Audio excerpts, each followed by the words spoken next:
Hello friends, आप सभी का हमारे यूट्यूब चैनल टारगेट एक्सेस में स्वागत है। रेलवे समान अध्ययन, जी हाँ, railway NTPC group D, JE व अन्य रेलवे की परीक्षाओं में पूछे गए प्रश्नों का संग्रह 25 महत्वपूर्ण प्रश्न हमारे इस वीडियो में प्राप्त होगा। आने वाली परीक्षा में इसी तरीके के प्रश्न पूछे जाएंगे। आज का पहला प्रश्न है, सिंधु घाटी सभ्यता के लोग डैश डैश की पूजा करते थे। ए हनुमान, बी काली, सी अयप्पा या डी पशुपति। आंसर बताइएगा। जिनका आंसर डी है बिल्कुल सही। सिंधु घाटी सभ्यता के लोग पशुपति की पूजा करते थे। आरआरबी एएलपी 13/8/2018 में पूछा गया प्रश्न है। अगला प्रश्न है, भारतीय संविधान के निम्नलिखित किस भाग के तहत गोपनीयता के अधिकार का उल्लेख किया गया है। ए भाग 1, बी भाग 4, सी भाग 3 या डी भाग 2। आंसर बताइएगा। जिनका आंसर सी है बिल्कुल सही। भारतीय संविधान के भाग 3 मौलिक अधिकार में अनुच्छेद 21 के तहत गोपनीयता के अधिकार का उल्लेख किया गया है। आरआरबी ग्रुप डी 6/12/2018 में पूछा गया प्रश्न है। अगला प्रश्न है, अंतरिक्ष में एक डैश डैश वस्तु है जिसमें गैस और धूल की पूंछ वाली बर्फीली कोर है जो लाखों मील तक फैली हुई है। ए धूमकेतु, बी क्षुद्रग्रह, सी नक्षत्र या डी उल्का पिंड। आंसर बताइएगा। यह प्रश्न ग्रुप डी 10/10/2018 में पूछा जा चुका है। जिनका आंसर ए है बिल्कुल सही।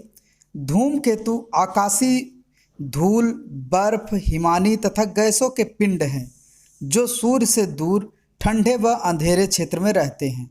अगला प्रश्न है, डैश डैश भारतीय भूमि को लगभग 2 बराबर हिस्सों में विभाजित करता है। ए प्राइम मेरिडियन, बी कर्क रेखा, सी मकर रेखा, डी भूमध्य रेखा।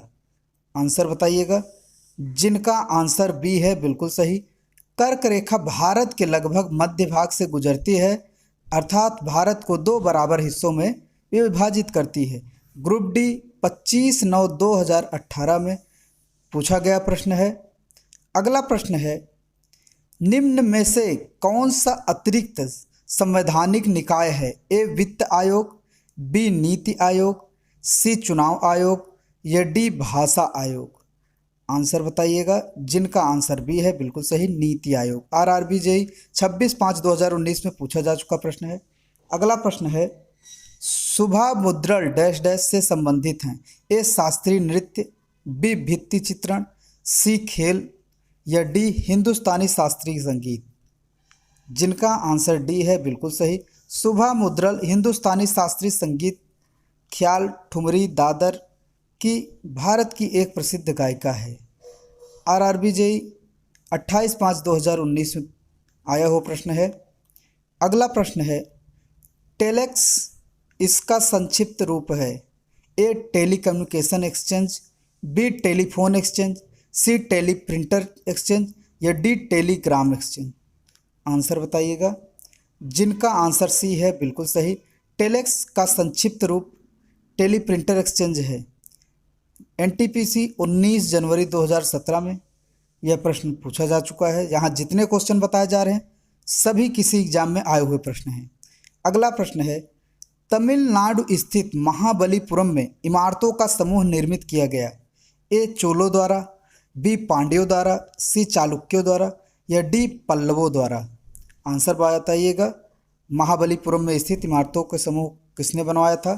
जिनका आंसर डी है बिल्कुल सही, पल्लवों द्वारा। तमिलनाडु स्थित महाबलीपुरम में इमारतों के समूह का निर्माण पल्लवों द्वारा किया गया था। एनटीपीसी 18/1/2017 में पूछा जा चुका प्रश्न है। कहीं कहीं पूछ लेता है महाबलीपुरम कहाँ स्थित है, तो आपको याद होना चाहिए तमिलनाडु।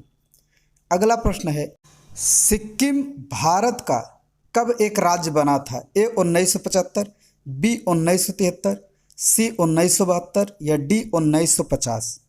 आंसर बताइएगा। जिनका आंसर ए है बिल्कुल सही। 36वें संविधान संशोधन 1975 द्वारा सिक्किम को पूर्ण राज्य का दर्जा प्रदान किया गया था। आरआरबी एनटीपीसी 3/4/2016 को पूछा गया प्रश्न है। अगला प्रश्न है, वायुमंडल के अध्ययन को क्या कहते हैं। ए एटमॉस्फेरोलॉजी, बी मेटियोरोलॉजी, सी इकोलॉजी या डी एंथोलॉजी? आंसर बताइएगा। जिनका आंसर बी है बिल्कुल सही। वायुमंडल के अध्ययन को मेटियोरोलॉजी कहते हैं। आरआरबी एनटीपीसी 16/4/2016 को पूछा गया प्रश्न है। यहाँ जितने क्वेश्चन बताए गए हैं सभी इंपॉर्टेंट है। अगला प्रश्न है, निम्नलिखित में से कौन सा राज्य पाकिस्तान के साथ अपनी सीमा साझा नहीं करता है? A Punjab, B Haryana, C Gujarat, D Rajasthan? Group D 5/12/2018 में प्रश्न आया हुआ है। जिनका आंसर बी है बिल्कुल सही। पाकिस्तान के साथ हरियाणा राज्य की सीमा साझा नहीं करता। पाकिस्तान के साथ भारत के सीमा साझा करने वाले राज्य हैं पंजाब, गुजरात, राजस्थान एवं जम्मू कश्मीर। अगला प्रश्न है, भारत में स्टॉक मार्केट के लिए कौन सी मुख्य नियामक प्राधिकरण है? A RBI Reserve Bank of India, B SEBI भारतीय प्रतिभूति एवं विनिमय बोर्ड, सी सुप्रीम कोर्ट या डी वित्त मंत्रालय? आंसर बताइएगा। जिनका आंसर बी है बिल्कुल सही। भारतीय प्रतिभूति एवं विनिमय बोर्ड को म्यूचुअल फंड एवं स्टॉक मार्केट के नियंत्रण के अधिकार दिए गए हैं। एनटीपीसी 18/1/2017 में पूछा गया प्रश्न है। अगला प्रश्न है, विश्व वन्य दिवस किस दिन मनाया जाता है? ए 3 जून, बी 3 मार्च, सी 8 सितंबर या डी 12 अप्रैल? आंसर बताइएगा। जिनका आंसर बी है बिल्कुल सही। विश्व वन्य जीव दिवस 3 मार्च को मनाया जाता है। अगला प्रश्न है, निर्वात में एक माध्यम में प्रकाश की गति के अनुपात को क्या कहा जाता है? A reflective index, B refractive index, C medivac index या D air quality index? Answer बताइएगा।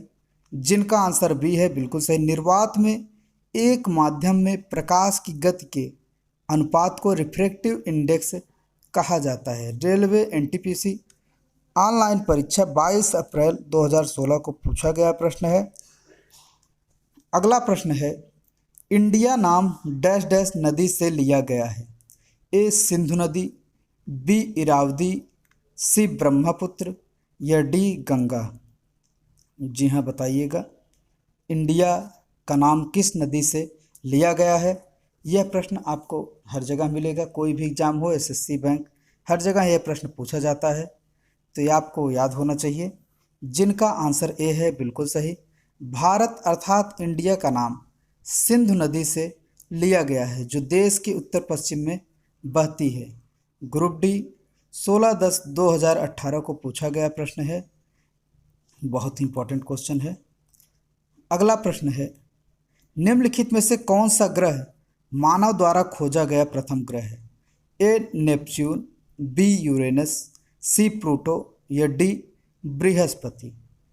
आंसर बताइएगा। एनटीपीसी 4/4/2016 में यह प्रश्न पूछा गया है। जिनका आंसर बी है बिल्कुल सही। 13 मार्च 1781 में विलियम हर्शल ने यूरेनस की खोज की। दूरबीन द्वारा खोजा जाने वाला पहला ग्रह यूरेनस है। अगला प्रश्न है, सुप्रीम कोर्ट के न्यायाधीशों को सेवानिवृत्ति की उम्र क्या है? ए 65 साल, बी 67 साल, सी 66 साल या डी 70 साल? आंसर बताइएगा। एनटीपीसी 10/4/2016 में पूछा गया प्रश्न है। जिनका आंसर ए है बिल्कुल सही। उच्चतम न्यायालय के न्यायाधीशों की सेवानिवृत्ति की उम्र 65 साल है। अगला प्रश्न है, इनमें से कौन सी नदी गंगा की सहायक नदी नहीं है? ए ब्यास, बी गंडक, सी तुंगभद्रा या डी मानस? आंसर बताइएगा। जी हाँ, जिनका आंसर बी है बिल्कुल सही। गंडक नदी गंगा की सहायक नदी है। एनटीपीसी 18/1/2017 में पूछा गया प्रश्न है। अगला प्रश्न है, मानव विकास सूचकांक को 1990 में डैश डैश द्वारा विकसित किया गया था? ए महबूब खान, बी सैयद उल हक, सी महबूब उल हक और अमर्त्य सेन, डी अपारा सेन? आंसर बताइएगा।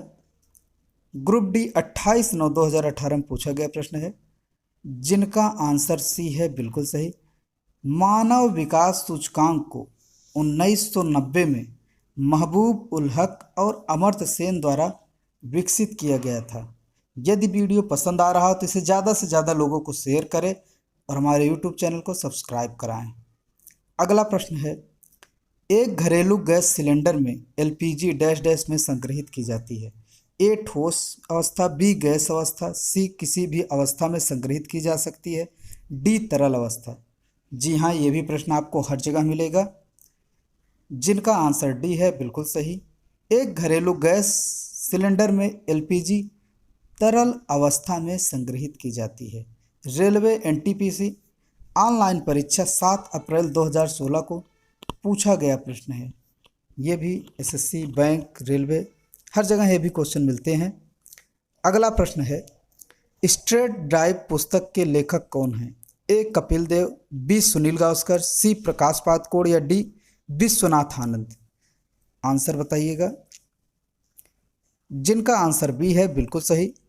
स्ट्रेट ड्राइव पुस्तक के लेखक सुनील गावस्कर हैं। आरआरबी एनटीपीसी 18/4/2016 को पूछा गया प्रश्न है।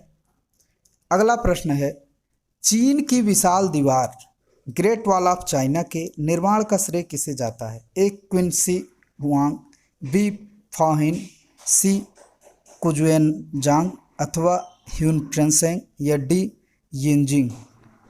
आंसर बताइएगा। जिनका आंसर ए है बिल्कुल सही।